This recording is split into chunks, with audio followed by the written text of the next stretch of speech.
Alright, I now have about an 8-inch diameter piece of Florida live oak wood.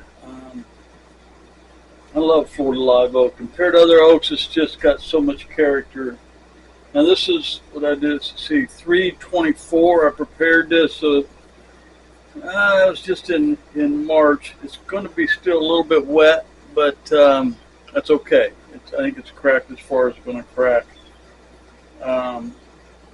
And I'll just have to pay attention to it. But it has a few cracks in it, but they're minor. They're very surface cracks. So let's see how it goes. Got my face shield. We get started around 600, 700 RPM. That's feeling pretty good. All right.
What happens when I'm a little bit too high with my rest. I can't get the proper angle. Well, maybe I can. Let's see if I can sneak it over now.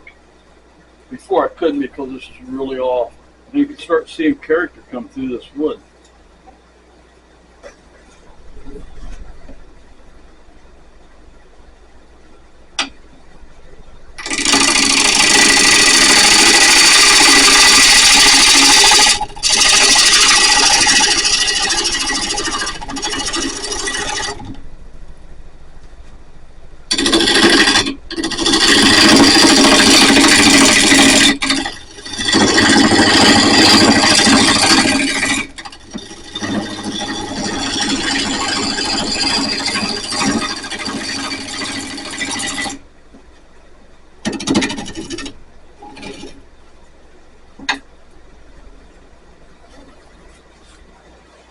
I'm going to switch over and cut the other way. Let me get this flipped around here.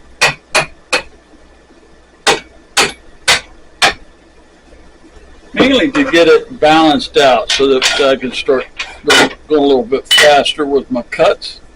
There we go.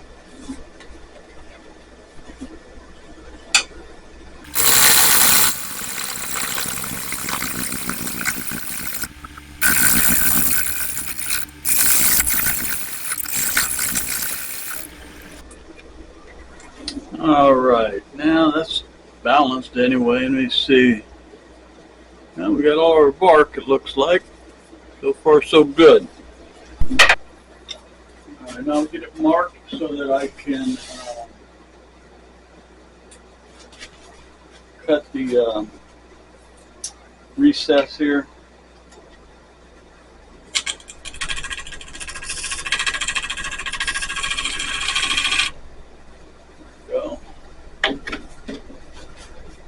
Everybody's got a different way of doing that too, so that's just kind of the way I like doing it.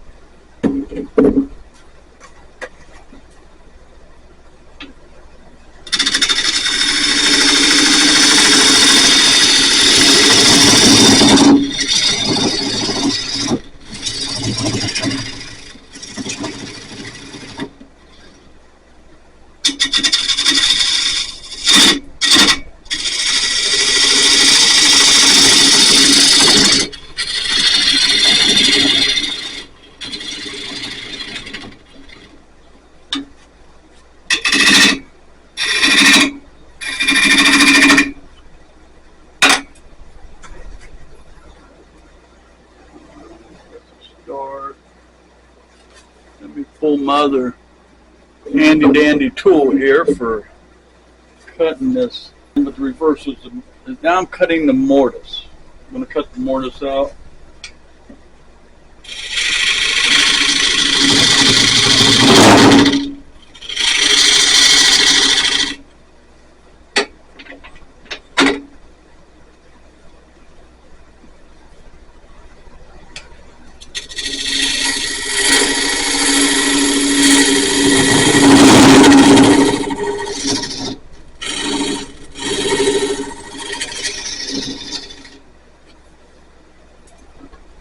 Alright, we got that cut out. Now what we're going to do is, oh, I got to do a little bit more here. I got a little more. That tells me it's a little wet. There's a little stuff hanging off there. A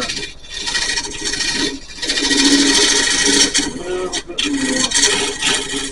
I'm going to go ahead and cut the hole with the 1 1/4 inch mortise bit so I can put my medallion in when I'm all done. I glue a medallion in it. Alright. Give me a second to get set up for it. You know, and I'm doing this by myself. I'm working much slower. I'm trying to get as much information captured as I can online on this video. I'll just take this in, I don't know, 1/8 inch, a little more, 3/16 at the most. There we go. And that's all there is to that, is cutting this small hole. That way I can put a medallion in later when I'm done. You'll see that. Okay? Alright. Get this out of the way. What I'm going to do now is go ahead and cut the bowl shape, the outer bowl shape.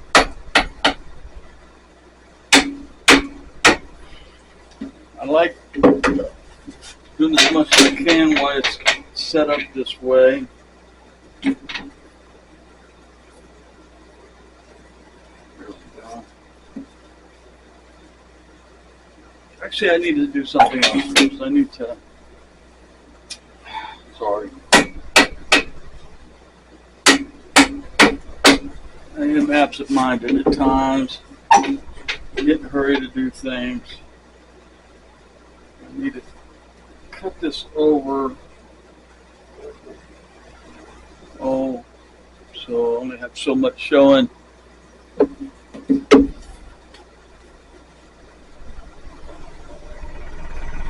So I have to go ahead and cut the foot.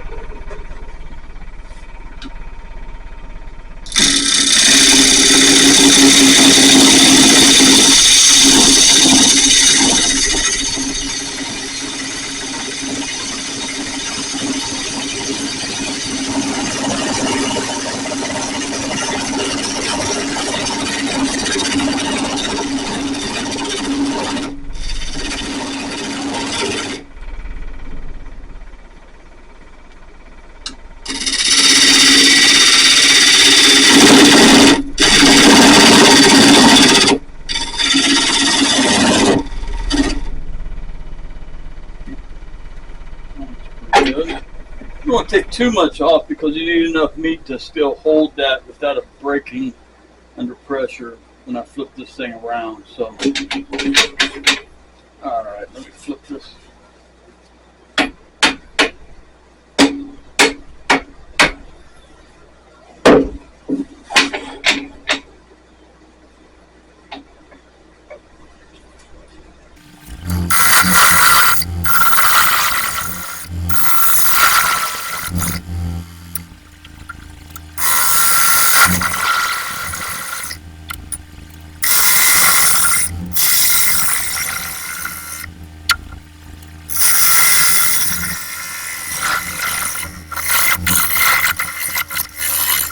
Starts doing that when I'm getting too much distance away from my tool rest. I it's not at the perfect angle. So I got to kind of move things around again. I have arthritis in my hands, my thumbs, so I can't really do this too well with just pulling the lever. I wish I could, but so I have to use that mallet to get it.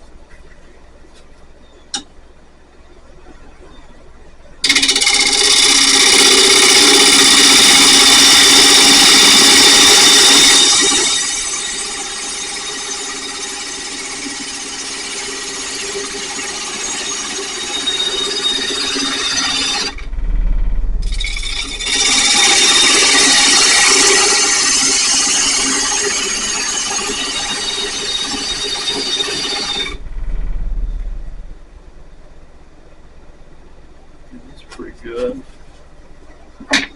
So I'll turn around here.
Alright, I think we've got the shape we want. And we need to sand it right now. I can do a final sand later. That's what I was looking for, to see if I need to go ahead and sand it now, but I don't. So what I'm going to do is pull this off this worm, this screw on here.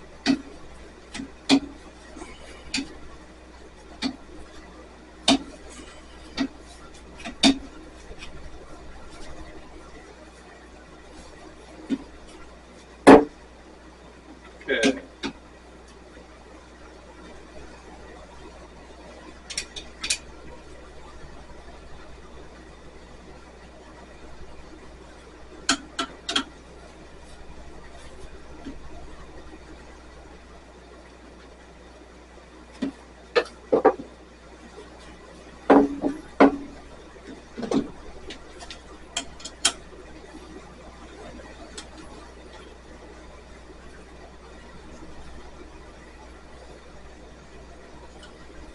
These smaller bowls, I like to do the inset for the foot to be part of the, not the tenon, but the recess here. And then it's done. You know, all that part's already finished. Now I got to do is end up cutting out the center and final sand, and we're ready to go. I really enjoy making these bowls. This wood is dirty, though, I'll tell you that.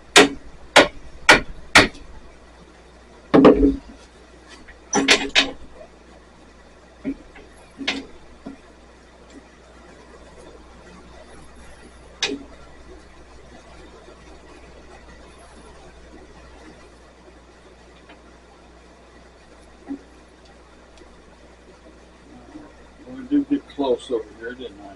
Yeah, it's okay.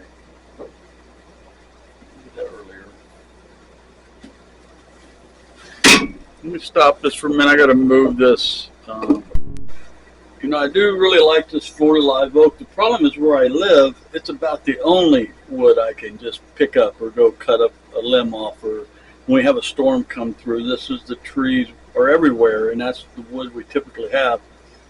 I wish we had cherry trees and maple trees and other types of trees, but we don't. So It's the wood I got to work with.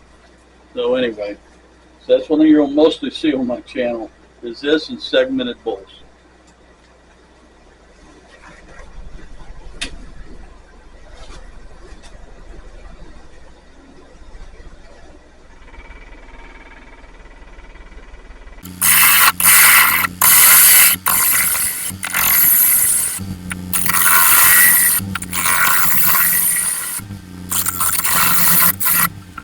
So you got to sneak in on this from the edge. I want to keep this bark, right? So that's about exactly the size I want. I would love to make it even thinner, but 9 times out of 10 when I try to do it, I end up losing a chunk of the wood. So that's about right there, about 3/8 of an inch, I'd say, of thickness. Especially on a piece of wood that's still wet to some degree. So I'll be able to dry it a little better without any further damage to the piece.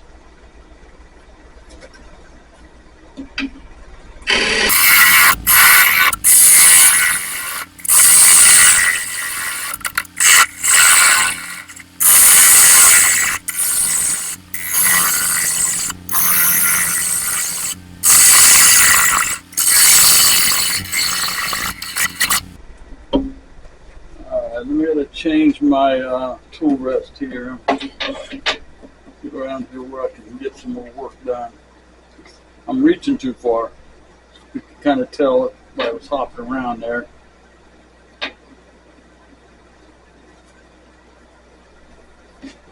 There we go. Now, I do want to say I'm not a professional wood turner. I've only been wood turning maybe 5 years. I used to be a wood carver. I got pretty good at wood carving, but then my arthritis was really bothering me carving, pushing and chisel through the wood and things. So I got interested in wood turning and got started, and I started out with just the minimal amount of tools, and then I ended up spending every extra dollar I had on better tools. And I just really love wood turning. I've been doing it maybe 5 years or so. I retired 3 years ago, and I've been able to devote much more time to learning the craft and practicing. This is the first time I'm attempting to put videos on the internet or on YouTube. So I'm very interested in any feedback people give me. Anyone who's watching this and can give me tips and tricks, I'm all for feedback. So I'm almost to the bottom of that bowl. I'm pretty sure that's about as deep as I want to go.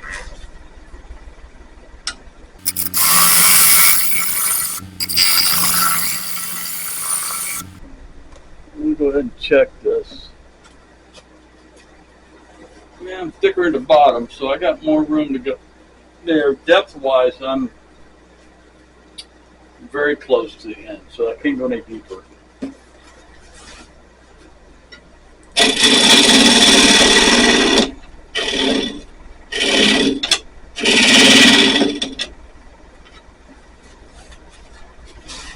I'll take this shield off because I can't see anymore. It's too dirty. That's okay, I don't really need it now.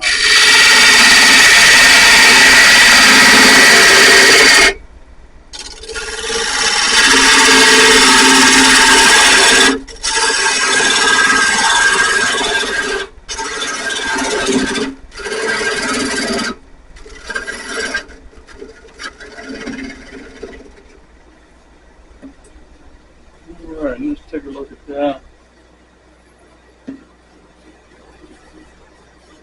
Sides are good.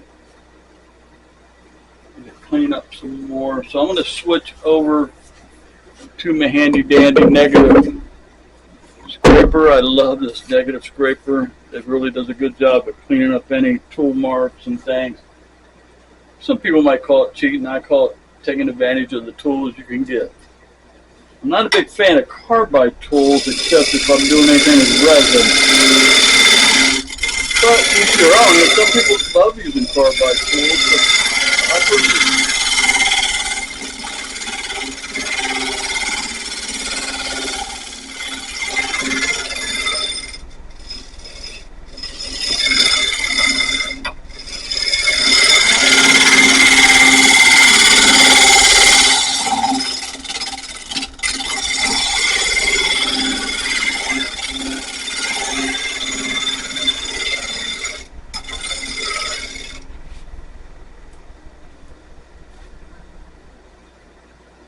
Okay, I think we're about there. Oh yeah, we're there. Maybe a little bit more. I'm always afraid to say a little bit more and then get to the bottom. I had a piece a little while back. I ended up popping through where I put that cut for the moisture filtration, and I just busted right through the bottom. I turned that piece into firewood real quick. There we go. All right. Well, other than a little bit of sanding and oiling, when I come back, we'll see the reveal, what it turned into. This is what we ended up with. Finish it up, got it all sanded, got the medallion in the bottom, got it oiled, Mahoney's walnut oil, so it's something I often use. But you can see all this black in here, the resin I put in. The reason I did that is after further examining, there's a bug had eaten a lot of that bark, and in order to save the bark so it doesn't fall off, I had to secure it with resin. And I often do this when I don't have any other choice. Okay, you can see on the outside here. A lot of times I just like to I like to leave it natural, cracks and everything. But since I went ahead and did that, I went ahead and filled some cracks in it. There's a few cracks there, went ahead and filled them. They're not too bad. But it turned out okay. I mean, it's a nice little bowl. I needed some small bowls. I tend to turn a lot of large bowls because the wood that I get from the guy who cuts down these trees is big pieces. So the big same log from the same tree, and you can see like Florida live oak has a lot of character in the wood, right? You see that? It's just unbelievable. It's nothing like an oak tree up north that I've ever seen. So when you go buy oak at the lumber yard, you're getting white oak or whatever, but there's a lot of different oaks. But I do like how this looks and how it turned out. But anyway, I just want to say thank you, and I do hope you subscribe and continue following. We'll see what else we end up turning. I got some maple blanks over there I'm going to work on next, I think.